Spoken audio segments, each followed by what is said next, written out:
tinatawag ang Taytay na garment capital.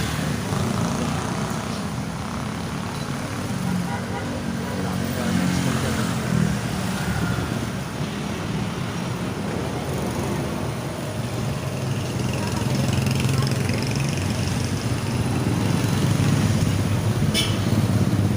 Dito pa lang sa lugar na ito.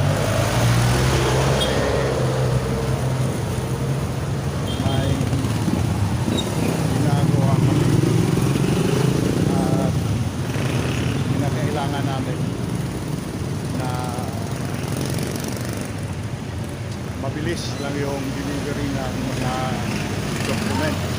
Kaya dito muna kami ngayon para sandali lang delivery ng document.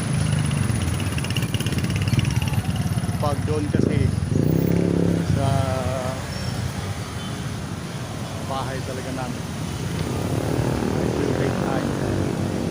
Mga pag i-deliver uli ng umaga, mga 9 o'clock in the morning, makakarating yan doon sa amin around mga 4 na, minsan 5 na, kasi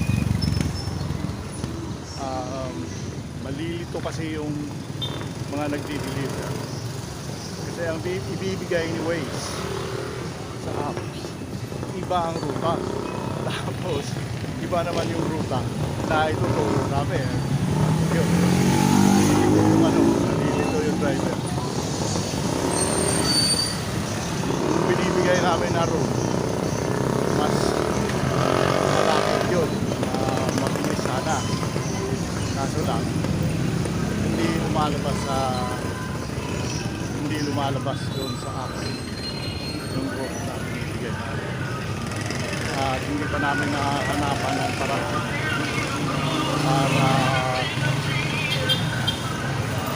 yung bang at least magamit man lang yung road na binibigay namin. Hindi namin magawa ng simpleng paraan para yun ang masusunod. Pero anyway, okay lang naman yun. Ang bottom line kasi nila ngayon is bilisan ng trabaho.